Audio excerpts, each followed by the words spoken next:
Here I've got OPPO Reno 3 and let me show you how to update apps on the following device.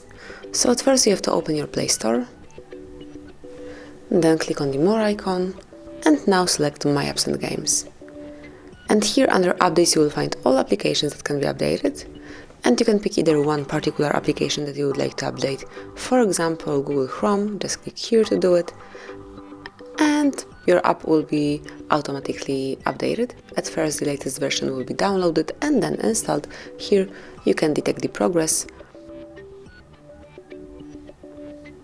So let's give it a couple of seconds and it will be done.